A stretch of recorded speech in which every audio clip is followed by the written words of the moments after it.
Yo, what up, Street Talk? There, Kim. Alright, the thought. Why virtual reality has made me appreciate real reality more.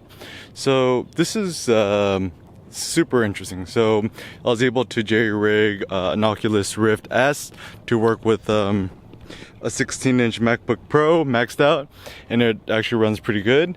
And I've been really enjoying spending the mornings to just kind of fuck around with VR. And this is why I discovered the ultimate upside of,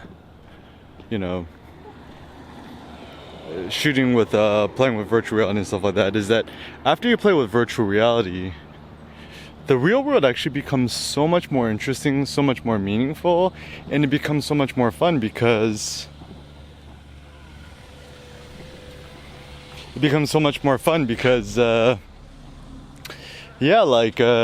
the real world is so much more fun and interesting when you just kind of have fun with it. So yeah, real world has the best frame rates. The real world has the best sunsets, and it looks like it's hard to get a good meal in VR, right?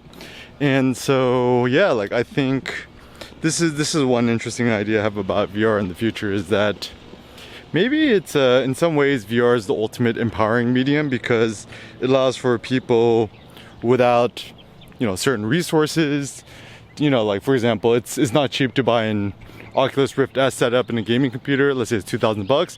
That's still way cheaper than buying a Lambo or buying $1 million house, because with virtual reality you could actually change your environment and so forth.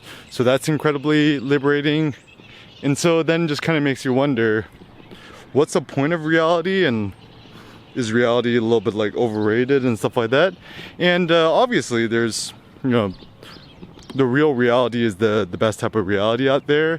And if we didn't really have the opportunity to live in the real world, I mean, certain things, we couldn't have kids, you couldn't eat, you couldn't have coffee and stuff like that. And after I spend some time in VR and I get out of VR, I kind of look at the real world, and things actually look so much more three-dimensional. Things look much more interesting. And even when I'm driving my car through just kind of like the barren wasteland of Southern California or whatever, yeah, the world actually becomes far more interesting in so many interesting and meaningful ways. And so yeah, I think virtual reality, like in some ways I want to spend more time in virtual reality, but also want to spend more time in the real world, being appreciative of what the real world has to offer, because it's one of those things that the world without physical reality and body reality is kind of not a life worth living. And I wouldn't want to live in this virtual reality hellhole where you could only play virtual reality. That seems pretty depressing. So yeah, so these are just like my general gist, things I enjoy about embodied reality, flesh-based human beings. And like it's so funny because I've been playing VR and studying VR and stuff like that, and it seems like in some ways what's really popular in VR or video games in general is what kind of human nature we kind of like things that require some sort of hand-eye coordination. So I imagine once upon a time, humans like to shoot guns and arrows and go hunting and stuff like that. And so in some ways, like shooting street photography, it's kind of like a form of hunting, except you're obviously not killing anyone or hurting anyone. So what's also popular, like these kind of dancing beat-based music. So there's certainly some sort of human desire for that. And this is actually one thing that I think people kind of don't get, is things are actually much more fun and interesting when it's not just about, it's just not about just like passive consumption, because to consume, it's obviously important and it's good, but to consume for the sake of consumption is it feels kind of empty. And so for me, it's all about creation. So virtual reality to me is is far more interesting as a creation tool. And I do find that jumping around different virtual reality environments does kind of spark some sort of new creative ideas within my mind, which is very good for me. But at the end of the day, it's still much more interesting to use virtual reality as a tool and a medium to create in 3D. So you could create in 3D, then you can just export it to 2D. It seems like the best mainstream way to do it right now. I mean, I think just to do VR for the sake of VR is a little bit too bleeding edge. And even I have a GoPro 360 Fusion camera. It does 360 video, but I just found that the pragmatics of it isn't very good because the files take forever to stitch and import and export and upload, and I just find that vlogging two-dimensionally to be a lot easier. So yes, certain things which I find interesting in virtual reality, in Adobe Medium, you could use a camera within a camera, which blows my mind. I've been using Gravity Sketch, which is quite fun and interesting.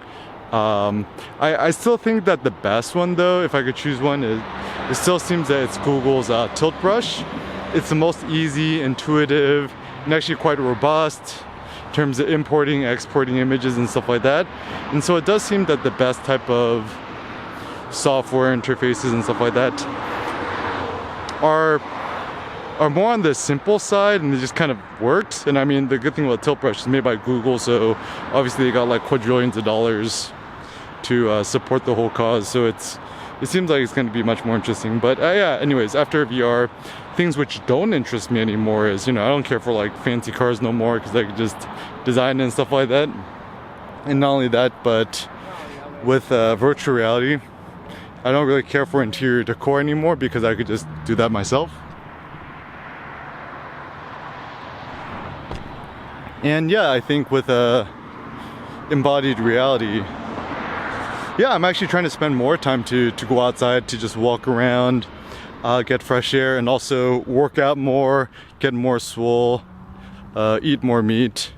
And I mean, some other things which are good with virtual reality is that you're standing.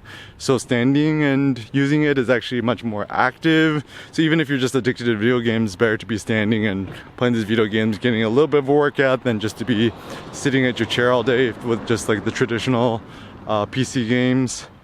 Some other thoughts. Yeah, and I think, the Oculus Quest 2, I think, is going to be really the game changer in terms of just making it far more mass market. I mean, the thing only costs $300, which is insanely cheap for what it is. And yeah, Facebook's going to become the new hegemon of digital virtual reality experiences. But I'm like, for me, the technology is just still so new. Rather Facebook be the hegemon than us not have the technology at all. Ultimately, I still tend to be a social critic. I think with any sort of technology, whether it be the internet or cars, self-driving cars, guns, pickaxes, fire, virtual reality now, there's good ways to use it and bad ways to use it. Certainly at the end of the day, it's just it's all subjective. What you consider good might not be considered good for somebody else. But just read more of Jaron Lanier's books, Jaron Lanier, his books on his philosophies on virtual reality. I think this brave new world of virtual reality, and to philosophize about it, perhaps it could help us uncover more hidden truths about what it means to be human. And I think the best way to use virtual reality is use it as like a meditation tool, a creative artistic ideation tool, and something that helps us meditate more, think more, zen out more, focus more, and hopefully to become more human.